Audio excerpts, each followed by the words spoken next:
Good afternoon, everyone. Welcome to Taking the CMCA Exam, How to Plan, Prepare, and Pass. My name is Denise Davenport. I am the Manager of Credentialing Services and Marketing at CAMICB.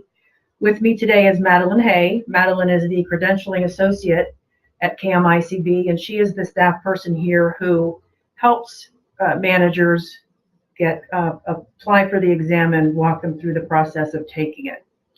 Just a couple of housekeeping items to go over with you. There is a question box on the right-hand side of the screen. You can ask your questions throughout the program. If the question you have is relevant to the current topic that we're on, we will get to it at that time. If it is coming up later on in the program, we'll gather it at the relevant time. And if any question that we're not able to get to during the program, we will respond to by email afterwards.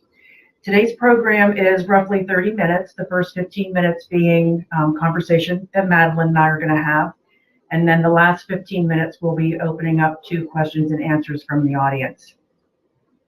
The other thing I'd like to remind you of is there is a PDF of the PowerPoint presentation that we're going to go through today that you can download directly from this website.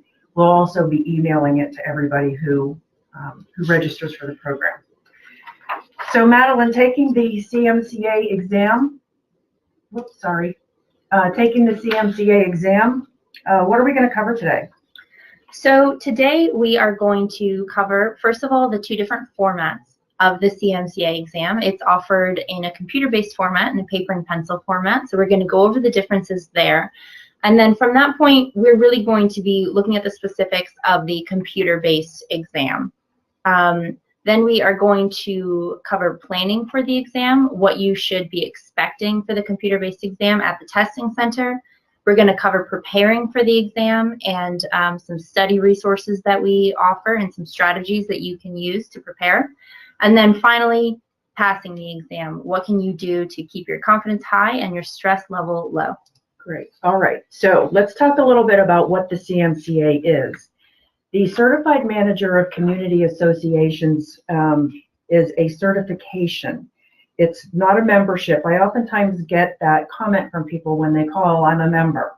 Well, the people who have the CMCA are not members of CAMICB, but rather CAMICB has issued a certification to these managers, which makes them the Certified Manager of Community Associations. That's very, very different from a membership organization. And the certification requires that community association managers get recertified every 2 years. We do offer a recertification webinar twice a year. And you can look at our website for the archive of the last program that we had. We will be having another one in March. So Madeline, let's talk a little bit about, there are two different formats for the exam, and this is oftentimes confused by managers. Can you explain the difference between the computer-based exam and the paper and pencil test? Absolutely. So the most important thing to note is that the content of both of these exams is the same. What we're just talking about here is the method by which the exam is delivered. So first of all, we have the paper and pencil test. This is an exam that is only offered 4 times a year on specific dates and only in select cities. You can find those dates and those cities on the online exam application on camicb.org. And once you submit an application to take the paper and pencil test, you are going to receive an authorization to test email about 3 weeks before your test date. And that email is going to give you some important details about the exam location, the name of your exam proctor, and also their contact information so that you can reach out to them and confirm all of the details for the exam. And then you're going to go to that location. You're going to take the test there with a paper and pencil, and then you're going to receive your exam results about 6 to 8 weeks after testing, and you'll receive those results over email. On the other hand, we have the computer-based format of the CMCA exam, and this is the one that's preferred by the vast majority of our candidates, and that's mostly due to the convenience of this format. So with the computer-based format, you would also apply for it online at camicb.org. and you are going to receive an authorization to test email about 3 to 5 business days after you submit your application. And that email is going to let you know that you were confirmed to take the computer-based test, and then it's going to give you some more information about how to schedule the exam.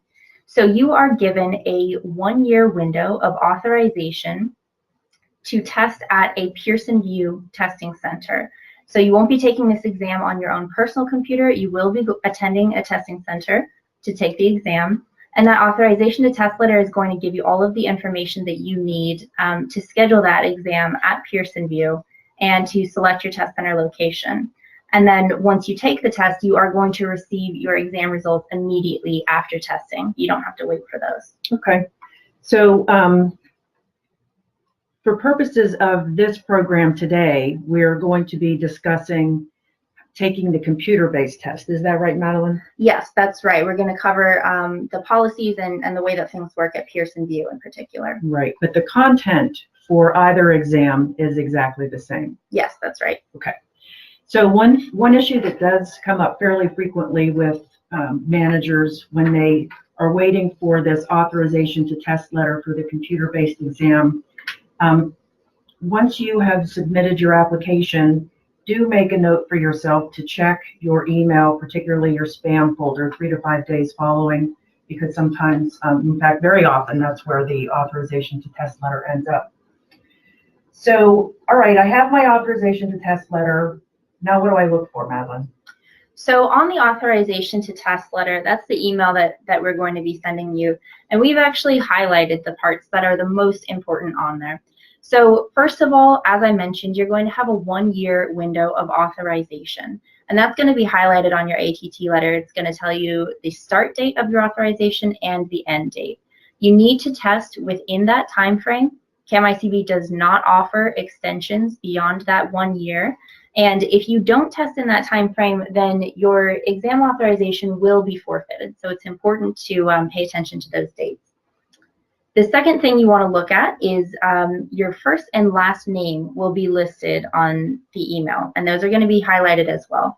And the reason that that's important is because the first and last name listed on the email need to match the first and last name on your government-issued photo ID. Now that can be a passport, it can be a driver's license, or an official identification card. It has to have your photograph on it. And the reason that that's important is because you are going to present your ID at the Pearson VUE Testing Center, and they're going to check to make sure that the name in their database matches the name on your ID. The Pearson VUE Testing Centers are very secure, and so they want to make sure that the person who is arriving to the test is the person who's authorized to test. And if there is a difference on your name, then they may not allow you to test. So we want you to make sure right from the start that you have the correct name listed in our system, and you can contact us if you need to make any changes to your name. And it might sound like overkill, Madeline. They're you know, this government-issued ID, and your name needs to appear exactly as it is. But it's my understanding that Pearson VUE is not only a testing center for the CMCA, but for a number of different professional licensures and certifications, including the state bar for attorneys. Is that right? Yes, that's right. So Pearson VUE is very secure, and that's what we really like about them, because we want to make sure that all of our candidates are given a fair and standardized testing experience, and that's really what they specialize at these centers. Okay. I have a question about the 1-year window.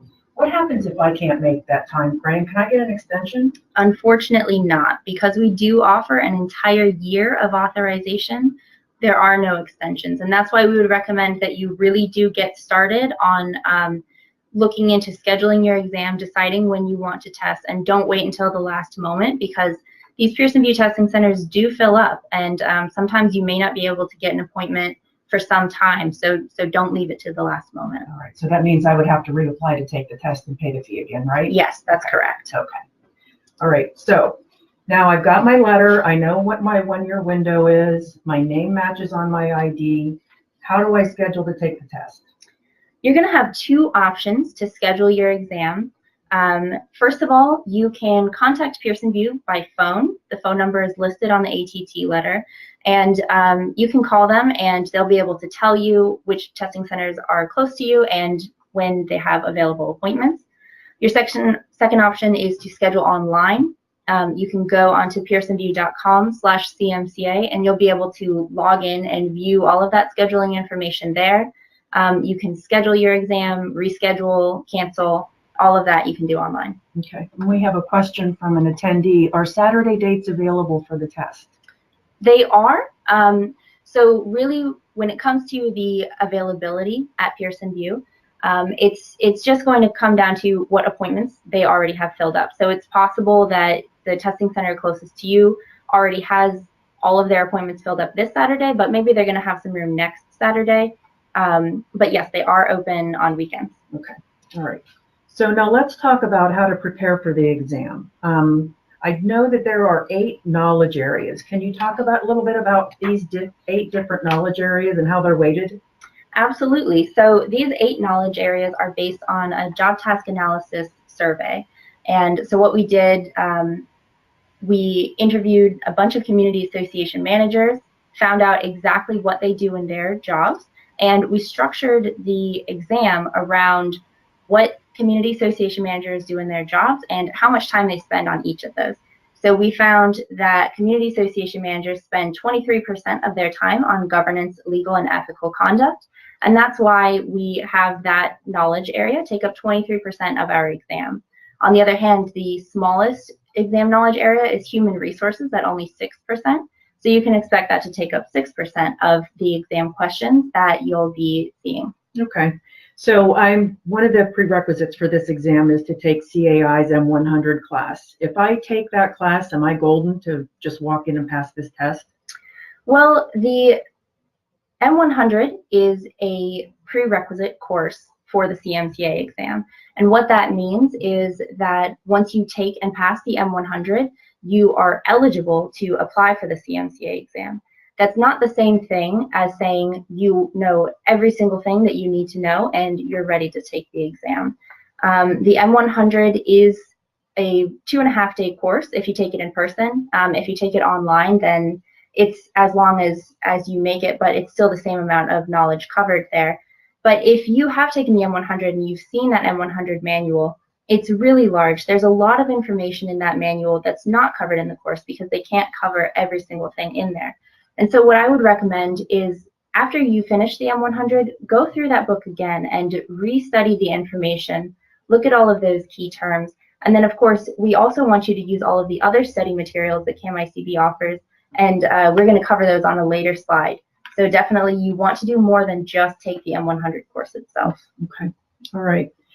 So we have up here applied knowledge versus concrete knowledge, and this is important to understanding how to develop your testing strategies. Can you talk a little bit about the difference? Sure. So concrete knowledge is basically just taking a bit of information that you've learned and remembering it. In the M100, you learn a lot of key terms, for example, and then on the M100 exam, you are asked about the definition of those key terms. So that's an example of concrete knowledge. On the other hand, applied knowledge is taking that concrete knowledge that you have learned and applying it to a real-world situation.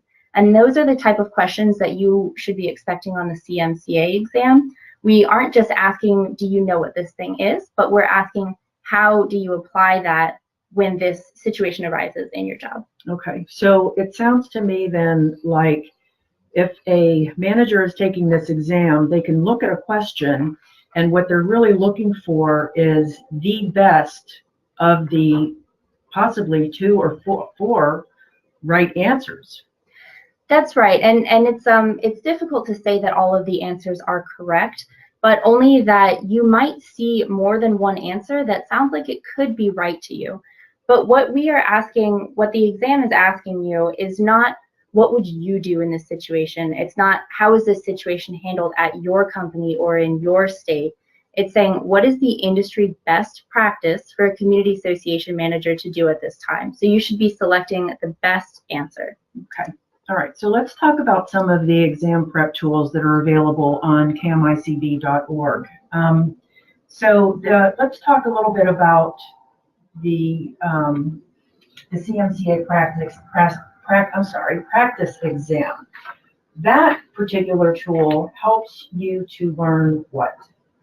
So the CMCA practice exam is something that's available for purchase on the CAMICB.org website, and it contains 65 questions that were rotated off of the actual CMCA exam. So we don't want you taking this test and thinking you're going to be seeing those exact questions on the CMCA exam, but what it's really intended to help you with is to understand the format of those questions, get used to being tested on that applied knowledge that we were talking about before, and get ready to see those same types of questions on the CMCA exam. Okay. And then the newest tool that we have is called Quizlet. And Quizlet, as I understand it, is highly interactive. It's a variety of different games and sort of fun ways to learn what about taking the exam. So Quizlet is really useful for learning key terms and definitions. It's free to use, also on our website, and it has multiple different ways and modalities to learn about the key terms that you're going to be seeing on the exam. Okay. So now let's talk a little bit about three other resources that they're also on that infographic that you just saw. But this is the CMCA Handbook, the CMCA Study Guide, and the CMCA Practice Exam. Talk to us about those.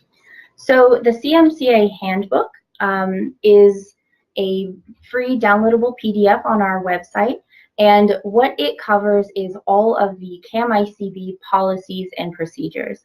So that's everything from when you're a candidate for the exam, when you're taking the exam, when you hold the CMCA, when you need to recertify it. These are just all of the policies that you need to know. And so throughout your tenure as a CMCA candidate and then a CMCA credential holder, that's really going to be where you want to look for information about policy and procedure. Okay. All right. And what about the study guide? What does that do? The CMCA Study Guide, also a free downloadable PDF. That will help you prepare for the exam. It contains the exam blueprint, which means that it goes more in depth on those 8 knowledge areas that we saw, and it's going to tell you specific information about what sort of knowledge is going to be tested on the exam. Okay. And then the practice exam you've already explained. That's where they have taken 65 questions that have rolled off the exam and they've put them into this format so you can get an experience of what that test is like. That's right. Okay. We have a question here that I would like to address from an attendee. What happens if you do not pass the test the first time and you need to retake the test? Will the new test be included in that 1-year period? Meaning if you want to retake the test, it still needs to be within 1 year, or is there a different time frame? Well, that's a great question. So that 1-year period just refers to this one single exam that you have applied for. So you apply for the exam, you're approved, and then you test within that 1-year period. If you do test and you don't pass, then you will need to submit a new application. It's called a CMCA retake application for a reduced fee of $150. And then you are going to receive a new authorization to test with a new 1-year window, and you'll be able to follow the same process. Okay. Another question, is the CMCA study guide different from the M100 study guide? It is. So the M100 study guide is what you need to study for the M100 exam, whereas the CMCA study guide is what you need to study for the CMCA exam. And we really do want to make it clear that those are not the same exam. They are very different. A lot of the content is the same, but as we said, the way that it's testing your knowledge is different. And so you do want to look at the CMCA study guide to kind of get you out of that M100 mindset and put you into that CMCA mindset. Okay. I'm sorry, we're getting a lot of questions and I do want to make sure we get to everybody, but in the interest of time, let's move on to our how to pass the exam. So you're on your way to the Pearson VUE Test Center. What do you do to prepare yourself? How do you keep your confidence up and your stress level low? So really what we want you to do here is just make sure that you know what to expect. At the Pearson VUE Testing Center, make sure that you leave early, give yourself plenty of time to sign in, and as we said, you're going to need to present your photo ID. You shouldn't really be bringing much else with you into the testing center. You shouldn't be bringing any study materials. Of course, those won't be allowed to come in with you into the testing center. And then you want to prepare yourself for the full time period. It's a 2.5-hour exam. You don't have to take all of that time. You can take less if you'd like, but you want to make sure that you give yourself that time if you need it. Okay. So am I allowed to bring my phone in? Am I allowed to bring water? So there are lockers at the Pearson VUE Testing Center, and they are going to ask you to put all of your personal belongings into the lockers, including the phone. Okay. All right. So what we need to plan for then is give yourself a lot of time. Give yourself time to find parking. Give yourself time to get into the building. Give yourself some time to put your things away and get signed in and relax. Don't schedule appointments before or afterwards, and plan for a 2.5-hour exam. So I show up at the testing center. What is it that they're looking for on my driver's license? What they are going to be looking at, first of all, is the photograph. Does it match who's standing in front of them? And second of all, they're going to be looking at your name. As we mentioned before, you need to have the same name on your driver's license that's on your authorization to test letter. Now, there is some little bit of leeway. If your middle name is listed on your driver's license and it's not on your ATT letter, that's not a problem. If you have a really common nickname, for example, if Joseph is listed on your driver's license, or Joe is listed on your ATT letter, that's probably going to be okay too. They recognize that sort of thing happens. But if you have any questions, you're always welcome to contact us at CAMICB to check. Certainly, you can also contact your testing center to make sure that they'll accept your name as it's listed. And if you do need to make any changes to your name, you're going to need to contact CAMICB as soon as you notice that. Don't wait until right before your exam, because that's not an instantaneous change, and we don't want to risk you not being accepted at the testing center. Okay. Good advice. Good advice. Okay, so I've taken the exam. It's all over. We talked about this a little bit in the beginning, but now tell me what happens. When do I find out that I've passed? Well, if you are taking the computer-based format at the testing center, you're going to find out your exam results immediately after testing. So that means I can use my CMCA as soon as I leave the building? Yep, it's going to take a couple of days for your CMCA to be uploaded into the CAMICB system. Your name is going to be included on the CMCA directory of credentialed professionals, and all of those processes do take a couple of days. And then within a couple of weeks after that, you're going to receive your CMCA certificate in the mail. But as soon as you pass that exam, you're going to receive that candidate feedback report, and it says pass on there. That means you're a CMCA. Okay, so if I don't pass it, let's say I take the test and I finish at noon and I find out that I don't pass, and I run back to my office and I call you to schedule a retake. Mm-hmm. Can I do that? You can. Again, it does take a couple of days for all of that information to be processed through the CAMICB system, so it is best to wait a few days just to make sure that your retake application is going to be processed and accepted without a hitch. But certainly you can get that process started right away. You can submit your retake application within a couple of days. A few days after that, you'll have a new authorization to test letter, and then you can just go back over those study resources again and make sure that you're really confident going into the exam one more time. Okay. So that's it for our conversation part of the program. We're going to get to some of the questions now. One says, once the year expires, then I have to retake the CMCA class. So I believe what this question may be referring to when it says the CMCA class, I'm guessing that is referring to the M100. Just to clarify, that is not a CMCA class. It is a class offered by CAI, the Community Associations Institute. It is a prerequisite for the CMCA, but that does not make it a CMCA class. And so to answer that question, you are not required to retake the M100 if you fail the CMCA exam. Once you take the M100 and pass it, that fulfills your prerequisite eligibility for the CMCA permanently. So no matter how long it's been since you've taken the M100 or how many times you need to retake the CMCA exam, your prerequisite is fulfilled. Right, and this brings up a good point I would like to mention, which is CAMICB is a certifying body, and as such, it cannot offer instruction to managers on how to take and prepare for the test.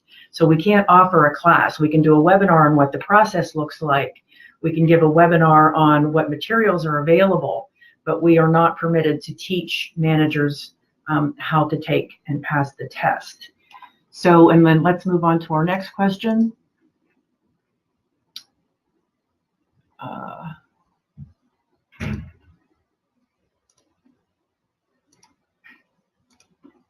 Why some of these are popping up several times. Come on. Pardon my.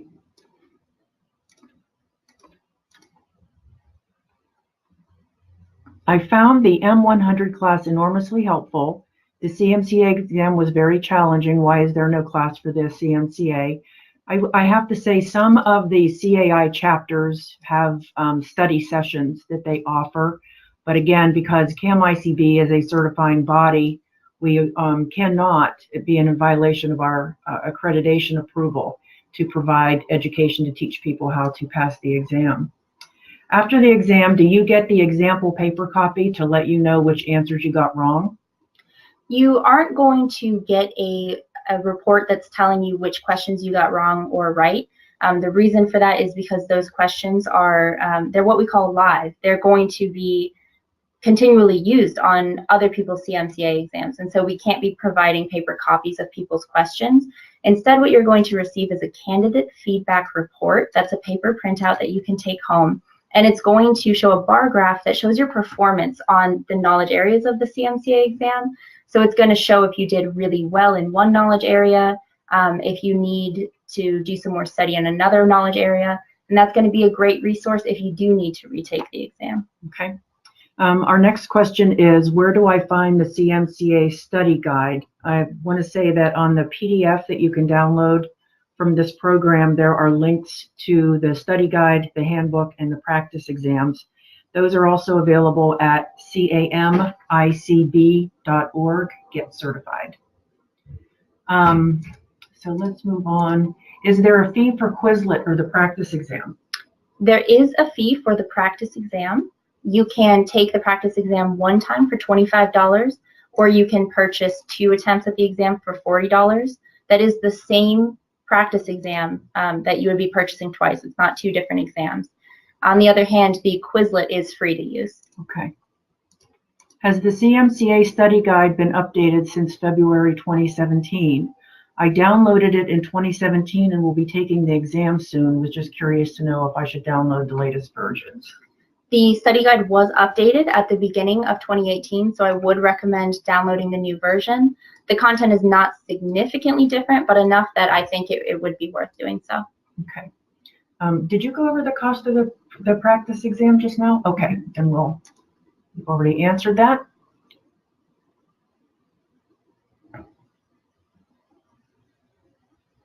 Why does it only show you on a bar graph when you do not pass, rather than maybe saying you need 80% or you were at 73?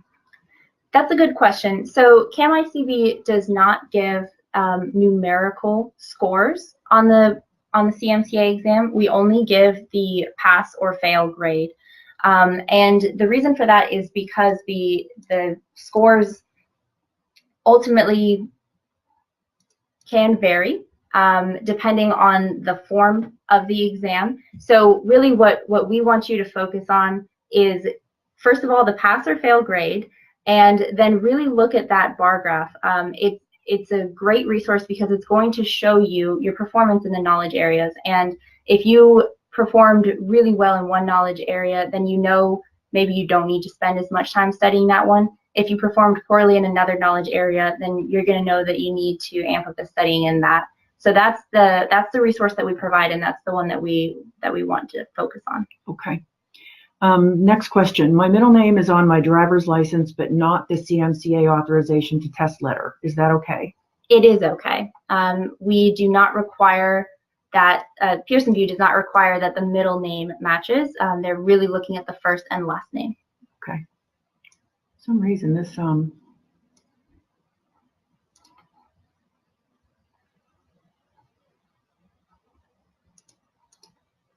I heard you can't use the bathroom during the 2.5-hour test. Is that correct? From my understanding, Pearson VUE they don't have scheduled breaks during the exam. I believe that if you raise your hand and you ask for a break, that is something that they will allow. But you can always contact Pearson VUE to ensure that you understand the policies at that particular testing center. And we're going to go to the next question. This is one we get a lot. Which is the best prep course to take? Is it Quizlet? So Quizlet is one of many resources that we offer. I really don't think that there is one best resource. I think that the best way that you can prepare for the exam is to use a combination of all of the resources. Again, as I mentioned before, Quizlet is great for understanding key terms, but it's not going to give you an idea of the format and the applied knowledge testing that, for example, the practice exam is going to give you. And it's also not going to give you information on the exam blueprint, which you're going to find in the CMCA study guide. So we really want you to be using all of the resources possible to get that well-rounded impression of what to expect on the exam. And would it be fair to say, Madeline, that each of those different resources that we have on the website speak to a slightly different learning style? So Quizlet, for example, which is highly interactive, game-oriented, is intended more for someone who learns more visually, whereas the handbook is for someone who really is a bookworm. Yeah, I would say that that's true. I do think that you should at least look into each resource and you can find out which ones work best for you. They do work differently for different learning styles, and again, each of them has content that is going to be useful to you in a different way. But certainly you should review all of them and see which ones are the most useful to you. Okay. In the interest of time, we're going to take 2 more questions, and then we're going to have to leave for the day. But we will follow up with all of your questions today and tomorrow after the program. Do all testing centers do group testing, meaning you are in a group in a room with others? Yes. So the testing centers are set up in a room that has multiple seats in it. Each one has its own computer and dividers to make sure that your testing experience is private. But yes, you will be in the room with other people there. Okay. One more. Can you skip and return to questions on the online form? Let's just assume that means the test, the computer-based test. Yes, so on the computer-based exam, you do have the opportunity to move back and forth through the exam, so you can skip a question and come back to it later. Okay. All right. Well, thank you all for joining us this afternoon. This is the very first webinar that we've provided on this topic. The interest has just been phenomenal, and we thank you all for that. We, like I said, we'll get back to everybody with answers to your questions today and tomorrow. Certainly you should feel free to give us a call or send us an email if you have other questions. Thank you again for joining us. Have a great afternoon. Thank you, everybody.